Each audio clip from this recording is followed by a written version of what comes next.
So here's the calculator. Yours looks like that. And this is your OneNote file that you're all on.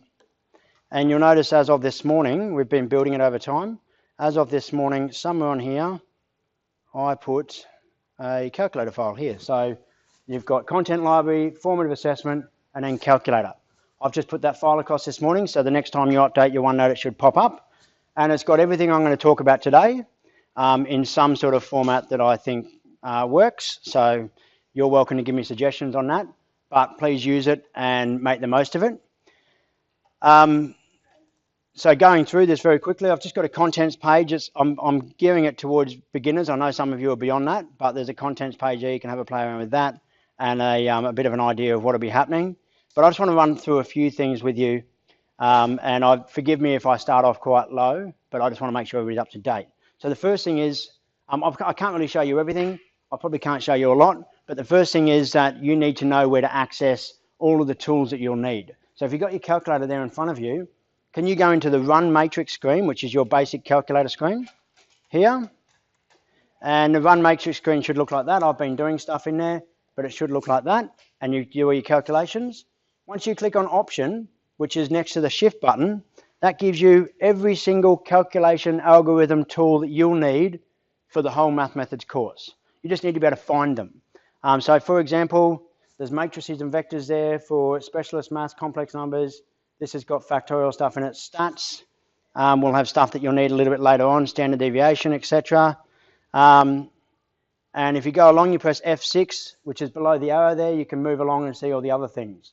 So there's some probability tools. There's some stuff on hyperbolas, which we haven't found too useful yet. Inside the angle button, so if you click on the angle button, you'll notice angle conversion tools. So if you need to go from degrees, minutes, seconds to just an angle in decimal, that's an angle conversion tool. I'd suggest you get on and play with that and get to know how it works. I'm not in a very good spot there. Exit. So I just have to delete that some. So if I click on F4 now, that gives me an opportunity to put in, say, 10 degrees. I click on F4 again. So I've got to put a number there, 14 minutes and 13 seconds. And then I deleted it. Anyway, play with that. So I'll just press delete. Play with that tool there.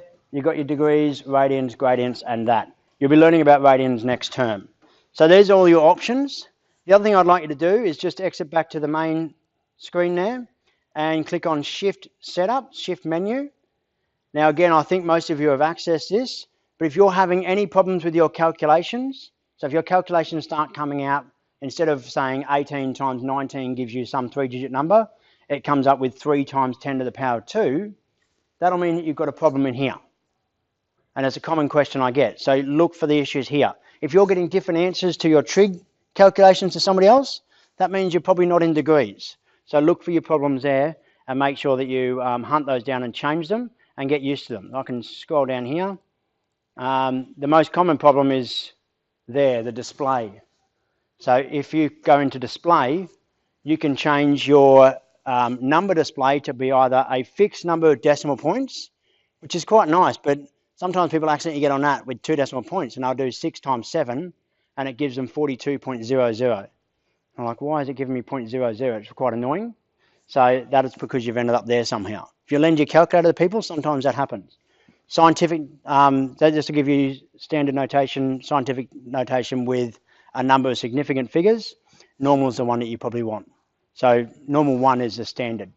So go and check there before you come and ask, because that's probably the issue. The other thing I'll say while we're here is when you're hunting around in the options menus and stuff like that, this is also something I've helped a few of you with already. If you click on menu from here, it takes you back to the main menu.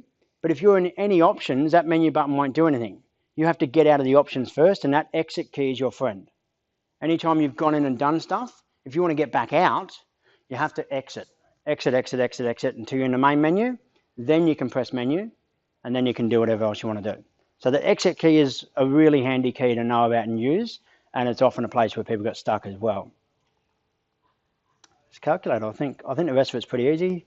You've got all this stuff here. So have a look through there. There's setup, etc. So I'll move on. I want to talk quickly about sketching functions and just show you a couple of things. I'm sure you've done this as well, but yeah, there's a couple of things I can show you. So first of all, just note there are two linked apps here, your graph and your table app. And I'm going to show you how they are linked and how you can use one to help the other, etc. So if I go into my graph app, and again, you're welcome to follow me. So I've actually not got access to my enter key. There we go. Okay, so I've got two graphs here drawn. And if I want to play with that, if I want to investigate that for certain points or within a certain table, you'll notice here that above my F5 key, so no, above my F6 key, there's a G to T symbol. If you put functions into here and you want to have a look at a table, you press Shift F6 and it will just transfer those functions automatically to your table menu, which will look the same. So if you're working between table and graph, you only have to type the things in once. That transfers it straight over the table. You might want to try it and just put a function in and see what happens. What I'm going to do now, though, is show you, again, a couple of issues that come up with graphs.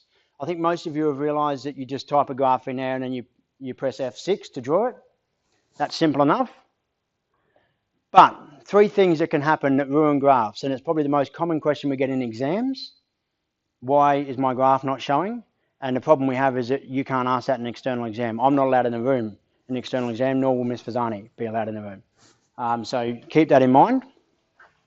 So the first issue is you have to use the variable button, this X, theta, T. Now, X will be the one that pops up. They will pop up when it's appropriate for them to pop up. So if you're using certain parametric equations, theta and T might come up, but X is going to come up 99% of the time you're doing anything at school. So you click on this and it will create an X, so really italicized X.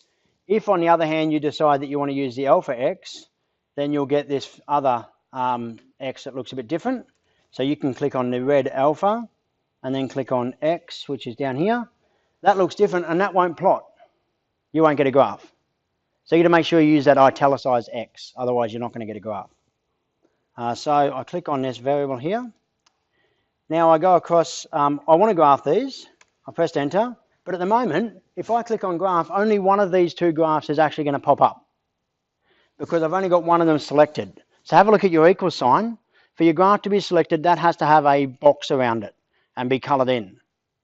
I've got that one selected, but I don't have this one selected. If you want to select a graph, make sure it's highlighted and then click on your F1. You see it's written, select here, and that will then change the color of that box. You see it pops up now, it inverts the colors. And now it's selected, and if I click on draw, my two graphs will pop up. Now sometimes your graphs won't be anywhere near the origin. So that's the first two problems. One, not selected. Two, the wrong variables used. Both will give you no graphs. The third problem will give you a graph, but you won't be able to see it. And that is that you're zoomed into the wrong spot. Another really common problem, particularly if you're dealing with a contextual problem. Let's say you're doing quadratics, but then you've got a situation where it's a money problem and the money is measured in millions. And so your quadratic ends up going through a y-intercept in the millions, an x-intercept in the millions. It's a massive scale. But you're zoomed into the standard zoom, which is -4 to 4 and -6 to 6 or something like that. You won't be able to see your graph. So if you want to play with that, the easiest way, there's a couple of, so you've got a zoom button here, which is exciting. You can click Shift Zoom. And that will give you some options, and auto zoom will sometimes work, particularly if you've got restricted domains. It will cut to those domains. But if it's a continuous function, it goes from infinity to negative infinity, and auto function is not going to know what to do. You can also zoom in and out there, or you can set up a box. The other thing you can do, if you want to play around with it, if you've got a graph up on your screen right now, press plus and minus. Plus zooms in, minus zooms out. So if you're unsure, plus and minus until you find your graph, and then you've got an idea where it is. So that's really helpful. But the best way, I think, particularly if you've got some understanding of your graph and of the domain you want to work within, is to press Shift F3. That will give you your V window, your view window. And in your view window, you get an opportunity to set your X minimum maximum, Y minimum maximum, and make your graph actually work exactly how you want it to work. So if I just exit here, my graph's pretty horrible at the moment. I'm not in a very good spot at all. And what have I got? I'm going up to 145 on the x-axis, which is not very good. I want to zoom in to find that intercept and be a bit better on that. So I can go in to my view window, shift view window. My X minimum can stay at -10, but I'm going to have it go only up to about 50. Oops. And then I'm going to change my Y minimum because I don't really need to be below the X axis. So I'll go from -5 so the axis still shows. Tab is deleting for some reason at the moment. There we go. And up to about 50 as well. Looked about right. And then I press enter there, redraw it, and now my graph's a bit better.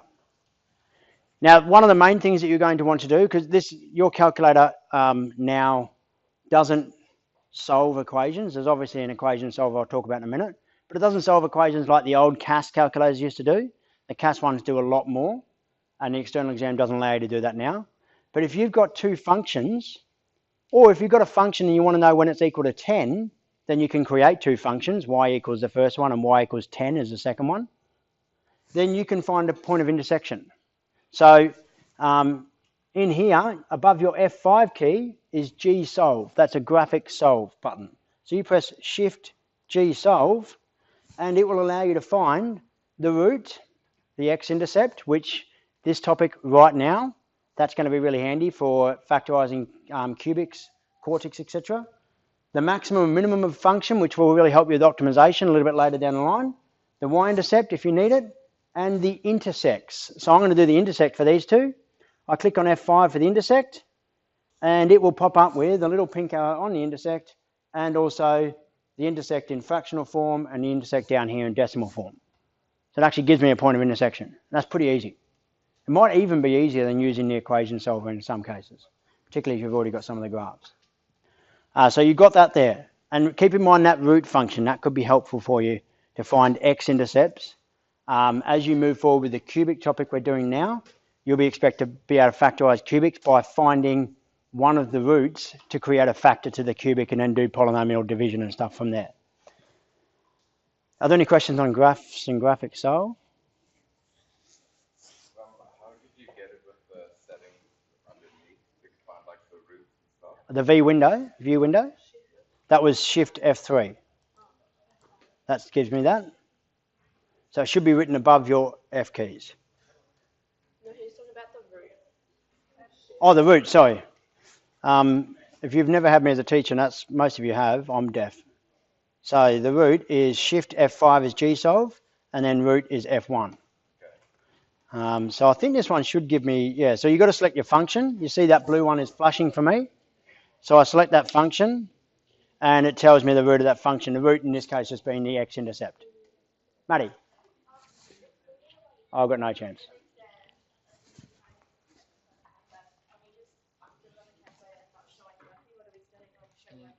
In an exam, if is asked to find intercept, can we do it without showing working? What you have to do is get good at knowing what you know.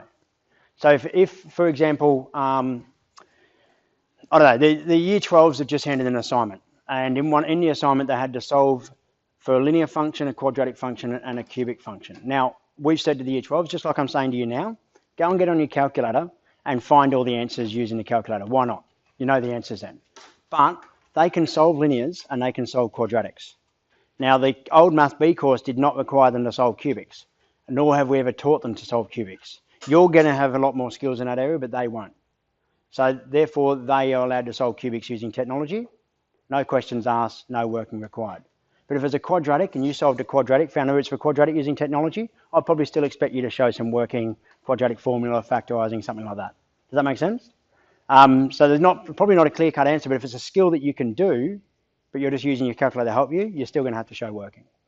But we also read the question. So in a technology active paper, there might be questions that say, use technology to determine blah, blah, blah. And if it says that, no questions asked, just rip in.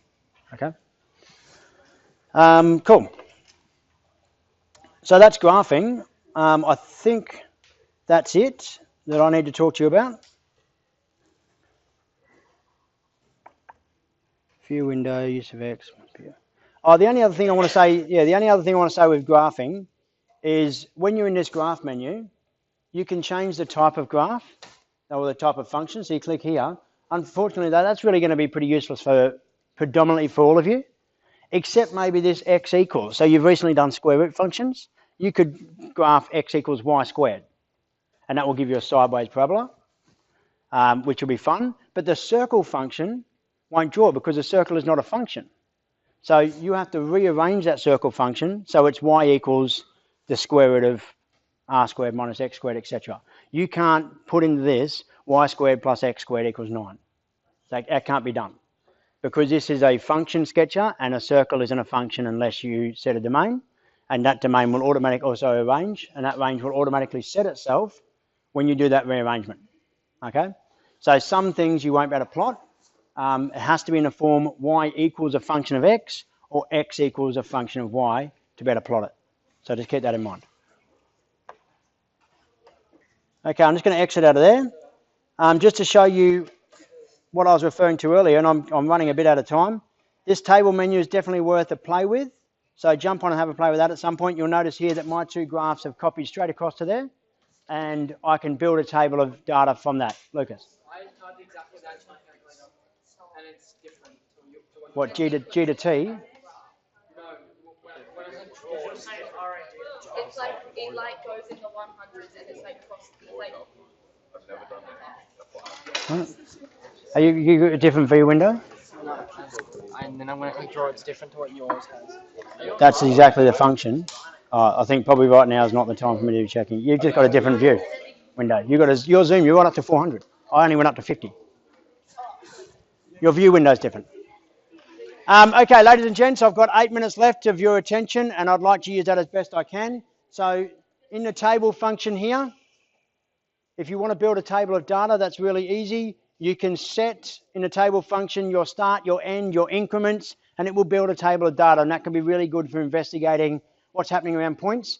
This could be really good for investigating what's happening with hyperbolas, where you want to have a look at as it approaches the asymptote, what's happening, etc. So there's some useful stuff in there. I won't talk about the recursive function, but you've done geometric and arithmetic progression, so that recursive function might be handy. Have a play with that. There's not a lot to it. I won't talk about the financial function, but you can use that to do your compound interest and your annuity stuff that we did as a context of geometric progressions. So make sure you know how to do those, and there's information on the OneNote about that. I will talk very quickly about the equation function, which I know some of you have already been using. There are 3 options here: simultaneous, polynomial, or solver. Now, I would strongly urge you, even if we're giving you tools, and this comes back to Maddie's question earlier, if I go into polynomial, that's F2 in the wrong spot, sorry, F2 there, it asks me what degree I want to do. Now, it only goes up to degree 6, but I can promise you even degree 5 and 6 is too far. In fact, I don't think we'll be giving you 4 except for in class. But if you get given a cubic in your exam, and you're told to factorise or solve that cubic or sketch it or whatever, you have to go through some sort of light trial and error process to find the first root. Why not just find the first root on here? Just go straight in. No, we're not going to give you one that has 3 irrational roots. That would be pretty unfair and impossible. But get in here, degree 3, and then all you need to do is put in your coefficients. Make sure that if there's no x squared, you put a 0 in for the x squared. Coefficients in there, and then you press solve here, and it will give you the x values, the x-intercept values. It will give you your roots, and then you've got your factors.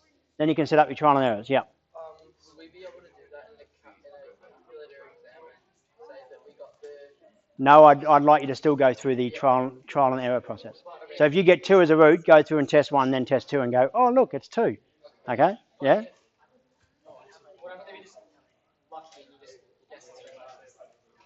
That's yeah. Just don't guess it first.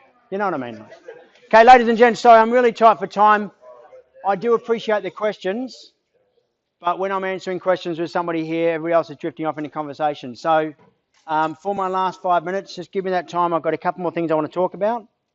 Exit here. Obviously, the polynomial's handy. If you have a non-polynomial based function, you're going to have to go into the solver here, and then you can put your equation. Just a couple of notes about the solver. If I put in an equation that is not actually, so I go alpha to access these letters, and I put in v is equal to pi, which I can only just access on my Zoom, r squared h. So I'll put in my r, which is here, squared, and then h, so that's my function there. I can do it for everything, but when I press enter on this function, it will come up with 3 variable names there. And if I want to calculate the radius, given I know the volume and the height of a cylinder, this is a cylinder formula, by the way, then I can put my radius in. I'll let my volume, let's say I know the volume is 200. I don't know the radius, I know the height is 10, but it will probably preload a radius. If you've done any work in the equation editor before, it will have a preloaded answer, which is the answer to the last time you used it. So that means if you want to find this, if I want to find a radius, I have to have that highlighted when I solve. It will solve for the highlighted variable. If I go down and highlight height, it will solve the height and assume that I've said the radius is 2.23 or 2.303. So now I've got the radius highlighted. I press solve, and only then will it give me the radius to this question. Because people are going to start putting down the radiuses there, but that's your radius from the last question you did. So that was my answer to the question I did with the year 10 last week. And then you get this. But next time I go in there, it's going to say R is equal to 2.523. Don't fall for the trick of then just writing that down. Got to make sure nothing happens, you can't write anything down until you press solve. You have to press solve first. That's it. The only other thing that's come out of here in a recent calculator session we did with Casio is that if you put in a complex equation, this might happen later on, even with cubics or quartics, it might take the calculator a while to actually do that computation. If you find your calculator's lagging, even if it's only 5 seconds, it's an annoying 5 seconds, you can change your lower and upper bound, because at the moment it's searching for solutions between basically negative infinity and infinity. If you change that to negative 100 to 100, it will speed the calculation up heaps and heaps. So I can't think of a good word for that. Lots. So just change that if you need to, but that's a very small thing. Any questions on solver? There's one other thing that I desperately want to show you that I know you want to play with before, but it will be very handy next term, and it will be handy for your PSMT. So if you could exit back out to your menu, and I'm going to talk to you quickly about statistics. I've preloaded the data set. I'm hoping it's still here. Or maybe, no, I didn't actually. Sorry. I preloaded the data set in my handheld calculator. So if I put a data set, in fact, let's just use this one, that'll do. So this data set, I've got a data set, list 1 and list 2. There's lots of tools in statistics. In the distribution, it talks about chi-test, t-test, stuff like that. You might actually use some of that in biology and chemistry. I think they come up, so it might be handy for you there. But we won't do much of that until the end of Unit 4. And there's some more tests here. I can't remember what that is. I'm not sure that's really that useful, but this calc is the big one. That's the one that's useful for us. So you go into F2, you've got 1 variable and 2 variable statistics and a regression analysis button. Now, if you click on 1 variable, it will tell me all the 1 variable statistics for list 1. If I want to do list 2, I have to change it. I use a set button here. I change to list 2. If I do the 1 variable statistics, it'll give me mean, mode, median, range, all that kind of stuff, maximum, minimum. If I do the 2 variable statistics, it will give me standard deviation and all the things associated with bivariate data.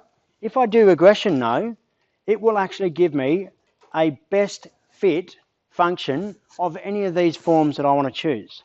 So let's say I'm looking at a data set and I think this data set looks like it might be quadratic. I click on the quadratic button there, x squared, and it gives me this quadratic function, tells me how good it fits, gives me my A, B and C value for the quadratic in this form, and it also tells me my R squared. And for those of you who haven't experienced R squared, but we did talk about it at the start of term 3 last year, but if you haven't experienced R squared, if you have an R squared value that's close to 1, then it's very strong. If it's close to 0, it's very weak. Above 0.9 is good. That's the regression. That's about as far as I'm going to get. Thank you very much, by the way. There'll be a video. I'll send it. I'll probably put it onto this page here. And